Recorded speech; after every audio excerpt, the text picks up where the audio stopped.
Hi, my name is Stephen Asarch. I'm a reporter with Newsweek, and I'm curious why you guys are deciding to get into esports the way you are now. Yeah, so that's a very deep question. Basically, I think for us, being from mobile, our history is all mobile. We started in the mobile space probably 20 years now, and being in the mobile space and only in the mobile space, we have a very big pride in terms of this platform, and something where esports, which was predominantly covered through console or PC, there has been through years of esports on those platforms. It's almost like a cookie cutter way of doing esports. And people look at esports in one way, and that's just competitive gameplay. For us, we felt mobile platforms is not about competitive gameplay. It's about bringing people together around the world, allowing them to play with each other casually whenever you want on the go. And we felt, why not utilize what this platform was made for? And we felt esports for mobile is not about competitive gameplay as much as it is about bringing your community together. And I think something that we're doing with all of our SWC tournaments is that we don't focus on, it is about finding who the best player is, but it's not about that, one-on-one aspect. It's more on bringing your fans to watch them compete and play, and also interact with them afterwards and kind of learn together and get entertained, basically. And we felt this is another medium of entertainment that we could give and provide to our users outside of playing the game itself. And so that's the approach that we took, and that's what we're trying to promote for mobile esports moving forward. This is just the beginning. This is something that we're working on every year. Throughout this, it's not just for our summers or game, but throughout all of our titles, we're trying to bring in that that element of entertainment, and also allowing communities to get together and play with each other. Guys, I just want to step in real quick for a second. I know, Jason, you had asked if anybody wants, when you're one-on-one time with Casey or Q, we can help set that up afterwards. So this is just more of a general overview. You don't feel like you gotta blow out all your questions right this second. Yeah, just want to grab everybody while we could. On that note, though, Summoner's War has been alive and well in the mobile scene for a really long time. What is it, 2014, I think, when it launched the first time? What do you think the key to success is in terms of longevity?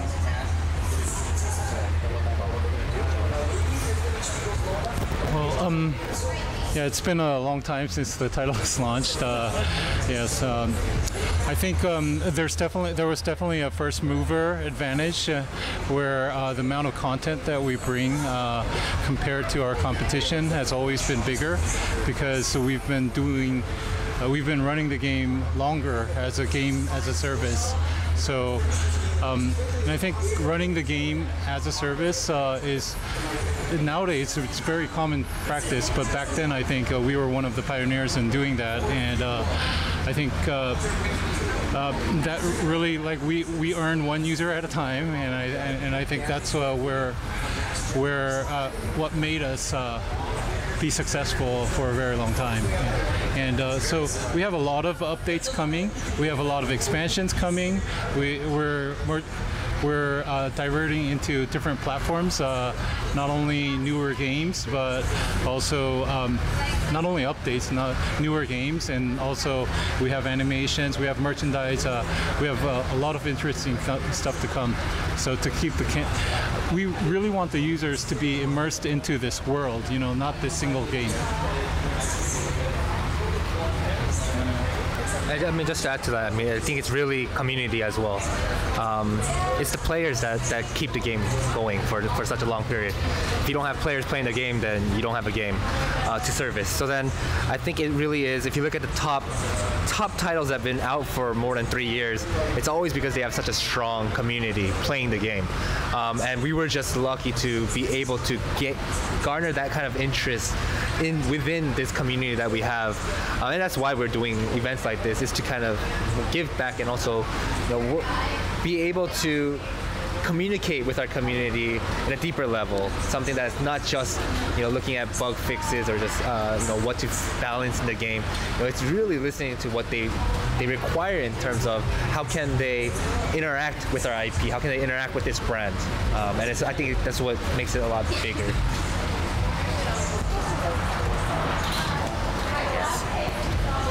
In terms of community interaction, what sort of events do you guys have on the horizon or would like to do?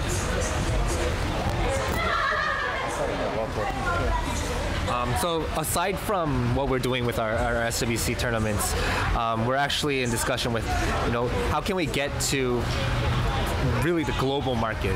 The issue with SWC is that we're kind of forced to open in areas that have a mass of our community, and it's because we want to at least cater towards most of the people as possible with one event without having to run thousands of events. But that being said, this is something that we consider a little bit more core. It's towards more players that understand the game in a deeper level, people that can compete at a very high level. That being said, we have a very big community, a very big user base, and for us to reach that user base, we gotta do something a lot more casual. And one of the things that we're discussing is, doing basic meetups in every city across the globe. Something where it's not gonna be some 500 to 1,000 people coming to one venue. It's more, maybe if it's influencer led, maybe it's player led. Something that we could help our community set up, quite easily. And we're trying to do this by showing an example first.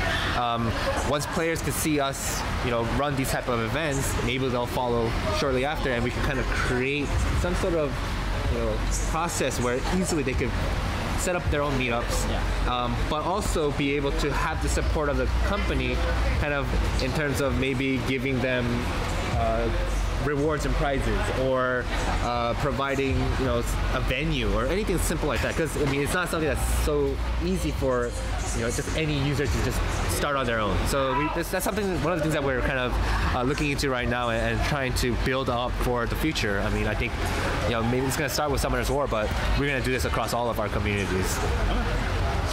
Yeah, you may notice throughout this event, people just like to gather and summon together. It's much more fun than summoning yourself, and I think we've had a couple of fan meetups this year. Like this year we did it in Los Angeles, we did it in Lyon, we did it in Paris, we did it in Berlin, we did it in Moscow too. So and we've been doing it in Brazil. This is all over the world. I think we want to take a little bit more organized approach in the coming year and try to, try to hit more cities and in a format where we could reward the users even better. Esports as an ecosystem, in order to thrive, needs to be able to have a high-tier player base that can make a living playing your game. What are you guys doing to make sure that you'll continue to have esports pros and not just have fans who happen to have spent a lot of money on a game and end up here? Sure. So if you look at SWC, it's only been like a one tentpole event, and of course we do have some regional events building up towards that tentpole moment, but I think there's a lot of content that we're missing out. We're not creating. We're just, if we just focus on these tentpole moments. So we learned that through our mistakes last year. There's a lot of learnings that from last year, and this year we started to focus a little bit more on the players, each of the players, before the event, so that the users can recognize the players. To a lot of users, these players are like, they've only seen their IDs, they haven't seen their faces. So we're trying to relate the faces to the IDs, doing more interview sections, and trying to build their name, help their influencer channel grow, and because a lot of the top players are also influencers too. So and then since a couple of weeks ago, we also started dissecting all of the events. So like after you do an event, we don't end there. we dig into the matches that they played, and then we analyze the moves that they made, and like what if they did this instead of that, you know. And that's a lot of content that we're constantly creating for the players and for the influencers. So I think that's a really small start that we're doing. I think we're going to have more sections where the players can participate, and of course, as the events grow, you know, as we gain like more sponsors and we gain more attention, I think there's going to be more ways to give back to the community. Before, do you mind just elaborating a bit on the things that went wrong last year? Just a few quick examples, nothing too fancy. Yeah. So I think, you know, it was our first time, so we had a lot of rules that we had to set up. There was a lot of formats that we had to do, like how long should the esports event should be, you know, the event itself, you know. And last year we only focused on the singles, and this year that's another reason why we bringing in the guild, so that people can relate more to teams or their guilds rather than the individual players, you know. So those were some of the changes that we made.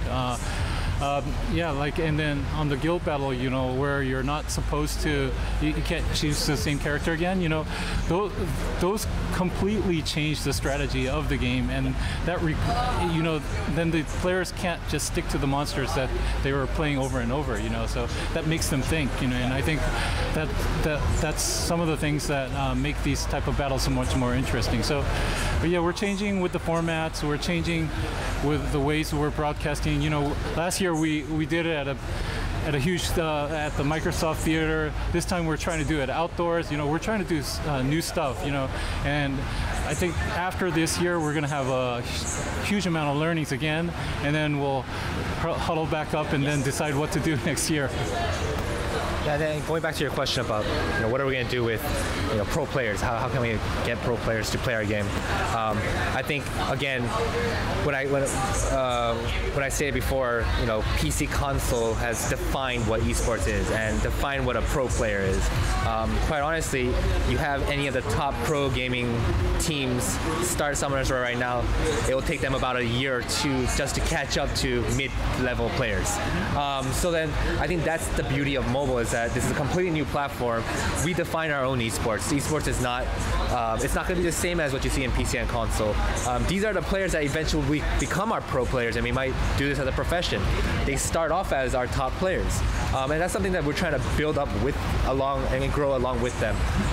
We're trying to create, you know, personas. We're trying to create personalities. We're trying to create, you know, something that not only our fans can enjoy, but if this does become into an esports, these are going to be the top players that are playing those esports and leading that, you know, to drive into creating mobile esports. And so I think that's what's so amazing with the events that we're running today, is that we could see potential in the future with mobile esports, and it's going to be completely different from anything you see on PC console. So I guess what I'm curious of is that other mobile games like Clash Royale and stuff like that, when they play in a tournament setting, they have like effectively what amounts to a tournament mode where like all the cards and stuff are at a similar level and you have access to the same stuff. Is that how Summoners Wars works as well on this? Or like, can you talk about like the format of like how you create like a competitive environment in a game that's primarily driven by like gacha mechanics and other time sinks? So actually, yeah, I mean, one of the pain points that we've met early on when we first ran our tournaments was that unlike even other mobile games, our game was heavily relied on gacha. Not only that, but basically RNG and proccing all of your runes. As we ran more and more events, we started adding content to make it a little bit more fair in terms of an esports setting. And to give you an example, you know, we added the ban pick phase, which is basically you're allowed to adapt to the players or your opponent before the game even starts. So then you can kind of create a level playing field in terms of the teams and the decks that you're able to use. Kind of think League of Legends. That being said, it's still not entirely even, and it's something that we noticed, especially in RPGs or turn-based games on mobile, it's hard to get over that fact that there are going to be people that spend a lot more than others. One of the actually really cool thing that I've noticed this year, as our game is reaching that 4.5-year mark, we're starting to notice that spending money is actually just speeding things up, right? It's allowing you to maybe get a couple more characters faster than other people, but I mean there's people that are lucky that could spend less money and still get those same characters. That being said, now we're starting to hit 4.5 years, and people have been playing for 4.5 years. They're starting to close that gap between paying and non-paying.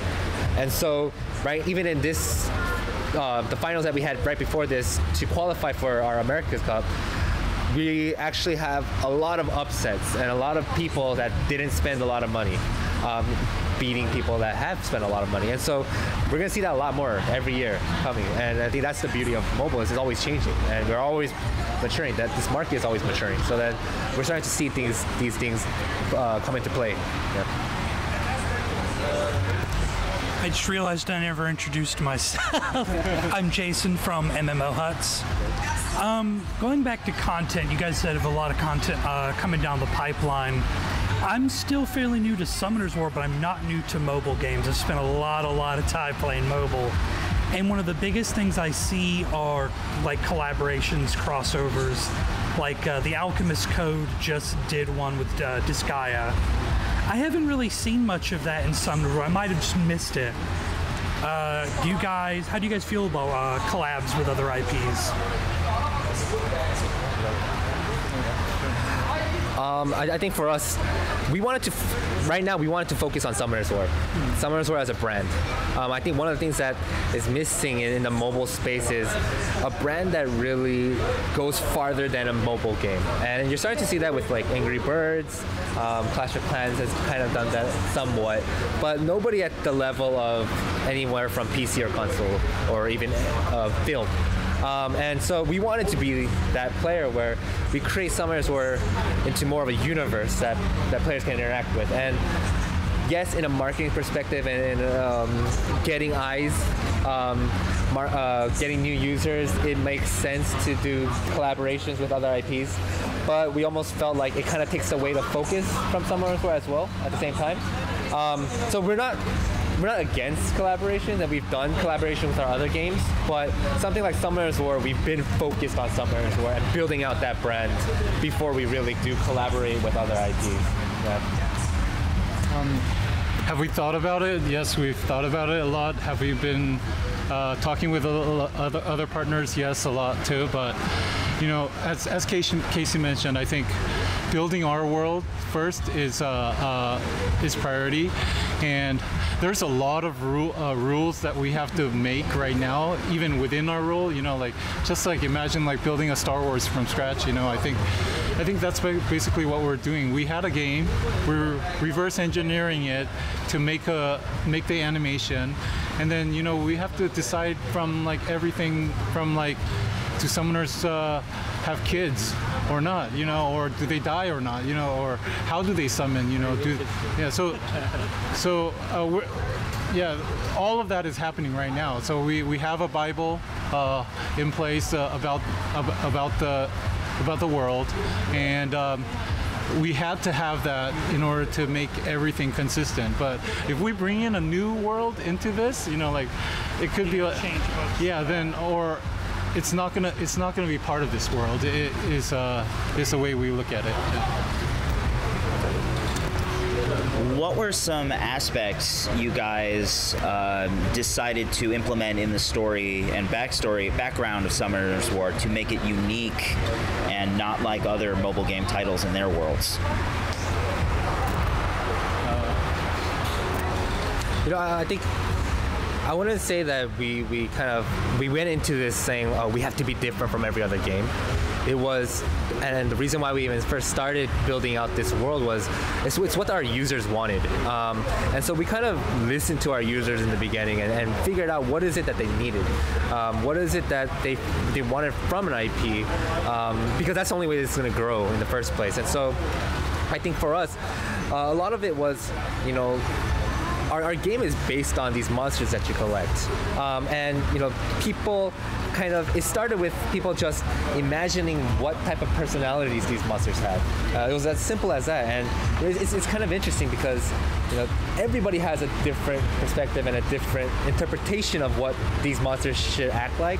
And I remember when we first did our brand campaign about 2 years ago, we did a small piece with each of our monsters and gave them a personality, and it was really interesting to see that half of our fans were like, that's exactly how I pictured it, but then the other half is like, what the heck is this? Like, why are you doing this to my favorite monster?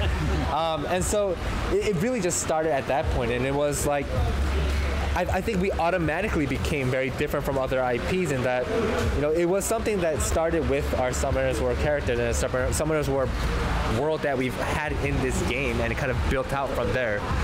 So we weren't trying necessarily to be different. It was, let's do what felt natural for this brand, what felt natural for this game, and how our users have been interpreting this whole time. And so when we were talking with like companies like Skybound working on our product, so we never realized this, but there's not a lot of things around summoning. If you think just in IP in general, I think the summoning itself is unique. It's pretty unique, and I think that alone gives us a position in the market, is how we also see it. And it's all about collection. I know there's a lot about collection, but I think we have a lot of monsters that we can play around with, a big world that we can create. So.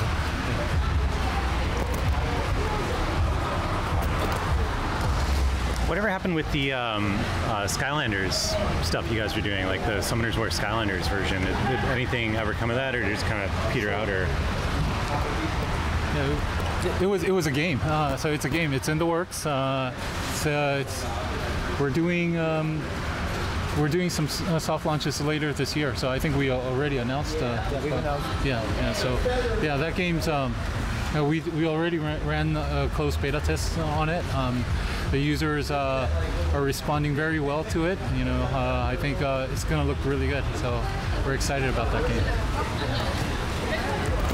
Is there a concern that Skylanders being a more potentially known IP is going to overtake Summoners War if it's kind of the same basic thing but Skylanders?